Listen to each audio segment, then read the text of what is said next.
Welcome to I dream.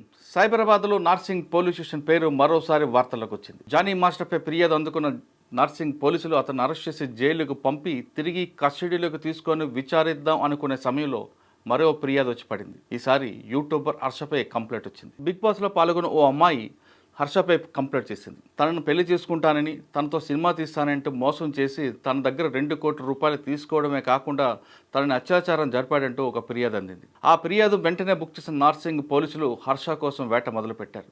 హర్షకి notice ఇచ్చే పనిలో పడ్డారు. కంప్లైంట్ ప్రకారం తీసుకుంటే హర్షపైతో పాటు హర్ష తండ్రిపై కూడా కేసు నమోదైనట్టు తెలుస్తుంది. అందులో 376 అంటే అత్యాచారంతో పాటు 376N, అదేవిధంగా 354 3 సెక్షన్ల కింద కేసు నమోదు చేశారు. ఇప్పుడు కేసు నమోదు చేసిన నార్సింగ్ పోలీసులు హర్ష కోసం వేటాడుతూనే మరోవైపు బాధితురాల స్టేట్మెంట్ కూడా రికార్డ్ చేసే పనిలో పడ్డారు. ఇదిలా ఉంటే కేసు నమోదైన వెంటనే ఐ డ్రీమ్ హర్ష కోసం ప్రయత్నం చేసింది. హర్ష కోసం ప్రయత్నం చేసిన సమయంలోనే హర్ష అనుచరులు కొంతమంది ఒక ఆడియో క్లిప్ని విడుదల చేశారు మీడియాకి. అందులో చాలా స్పష్టంగా వినిపిస్తుంది. బాధితురాలకి అదేవిధంగా హర్షకి మధ్యన ఉన్న సంభాషణ ఆడియో టేప్లో ఉంది. ఇదంతా కూడా కేవలం కుట్రపూర్వకంగానే అమ్మాయి చేసిందంటూ వాళ్ళు చెప్తున్నారు. అయితే అందులో ఉన్నది ఆడియో ఏముంది, వాళ్ళిద్దరి మధ్య నిజంగా జరిగిన సంభాషణ ఏముందన్న విషయాన్ని ఒక్కసారి మనం విందాం. ఇఫ్ ఐ టెల్ యూ మనం ఎక్కడికైనా బయటకు వెళ్దామంటే యూర్ బి లైక్ నో, పనులు ఉంటాయి, ఎందుకు బయటకు పోవాలి అంటే you are like that. But అలా కూడా కాదు, that you will be like interested. ఏం చేద్దామని అనుకుంటున్నావు జీవితం చెప్పు. ఎంత ఎంత రసికరాజు రాకుండా ఉండం అంటే ఎలా పాసిబుల్? అది ప్రేమించాలి మనసులో లేదా? మరి ఎప్పుడు అడుగుతావు, ఇప్పుడు చేద్దాము, ఇప్పుడు ఏంటి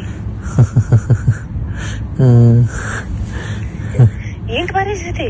హర్షసే కాదు, నాకు యూపీఎస్సీ ఎగ్జామ్ బోర్డ్స్ కి క్వశ్చన్ పేపర్ లాగా తయారు అయ్యాడు. నేను ఆన్సర్ రాసుకుంటూ కూర్చోవాలి అంతే. కానీ హర్షసే మాత్రం నువ్వు నాకు ఎంత డిస్ట్రాక్ట్ చేసినా, ఏ చేసినా నేను ఆన్సరే రాస్తాను, నేను నీ వైపు చూడను. ఓ మేరీ విశ్వామిత్రుడు. ఏంటి ఏంటి గోళ, వయసు పోతుంది. అవును మరి, you are telling it on my face. సంవత్సరం ఇలానే పోతుంది. అరే భయ్యా, నిజంగా సంవత్సరం ఇలానే పోతుంది. అరే వయసు కూడా పోతుంది. Sorry, I my loved. ప్రేమించాలి మనసులో లేదా? అరే పోతే పోనీ వేరే ఎవరైనా ఇష్టమా? ఇప్పుడు చెప్పు. అలా ఏమీ లేదు, అది కూడా సిగ్గుపడుతుంది మళ్ళా. చూసా అంటే అంటే నన్ను ఏం చేయమంటావు చెప్పు. ఇవాళ నువ్వేం చేయాల్సిన అవసరం లేదమ్మా, నువ్వు ఇప్పటిదాకా చేసింది చాలు.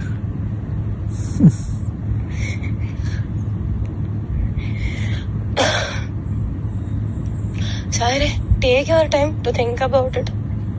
నీకే లేనప్పుడు నేను ఎలా మాట్లాడుకోగలుగుతాను?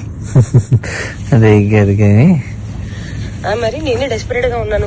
ఈ మాటలు అబ్బాయిలు మాట్లాడుకుంటారు, అమ్మాయిలు మాట్లాడరు. అది కూడా నేను లైక్ మాటల్ని బ్లాంకెట్ కింద కప్పేసి మాట్లాడుకోవాలి, అంటే అంత మర్యాదగా మాట్లాడుకోవాలి. అప్పుడే దానికి విలువ. అలా కూడా కాదు, that you start feeling raunchy, start feeling excited, start feeling నాకు చేయాలని ఉంది. అవన్నీ కూడా ఉంటాం మన దగ్గర. And you will be like I'm very boring person, very very boring person. అంటే అన్నిటికీ సమాధానం నేనే తీసుకొని నేనే చెప్పాలి. ఓకే, నాకు అర్థమైపోవాలి. And I'm dealing with a very boring person. So that నాకు ఎక్స్పెక్టేషన్ ఉండకూడదు దట్ అక్కడి నుంచి వస్తుంది, దానికి కౌగిలిస్తాను, నీకు దగ్గర తీసేసుకుంటాను, ముద్దు పెట్టేస్తాను, అవన్నీ ఏమి ఉండవు. నాకు తెలుసు.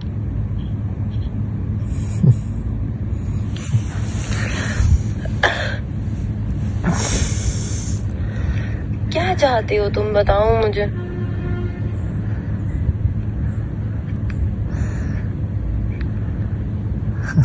बताओ तुम्हारे मन में क्या चल रहा है, कुछ तो बोलो.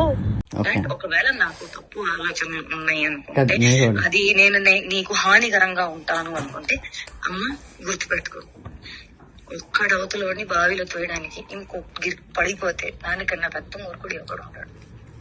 నేను ఆ మూర్ఖత్వం ఇప్పటికీ చెయ్యను, నాకు అవసరం లేదు. అండ్ నేను చెప్తున్నాను దట్ స్వార్థం, అవసరం, అవకాశం, కారణం ఇది అంతా ఏ విషయానికైతే మొదలవుతుందో, the world is round, the situation is round, everything will come in and there only. I will never initiate a thing which did not start from love and did not end on love. Which a mistake I made when you said you never had love, I had to stop there. I did not stop. Where it end?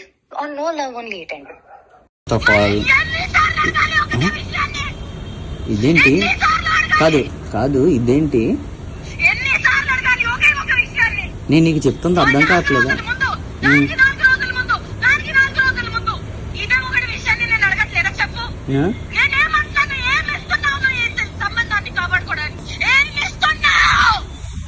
ఇప్పుడు YouTube నువ్వు అడిగిన పాయింట్లే నేను చెప్తున్నాను. నువ్వు అడిగిన పాయింట్లే చెప్తున్నాను. నేను నీకు ఫస్ట్ చెప్పింది అదే అన్నావు కదా, అలా కదా.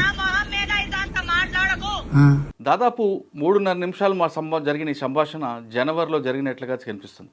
అయితే ఆ ఆడియోలో ఉన్నది బాధితురాల వాయిసా, లేదు కావాలని మ్యానిపులేట్ చేయడానికి వీళ్ళేమైనా కుట్ర పన్నారనే విషయం తెలియాలంటే ఖచ్చితంగా ఆడియో టేప్ని నార్సింగ్ పోలీసులు ఎఫ్ఎస్ఎల్కి పంపాల్సిన అవసరం ఎంతైనా ఉంది. ఇప్పుడు ఇది చూస్తుంటే నార్సింగ్ పోలీసులకి ఉక్కిరి బిక్కిరే పని కనిపిస్తుంది.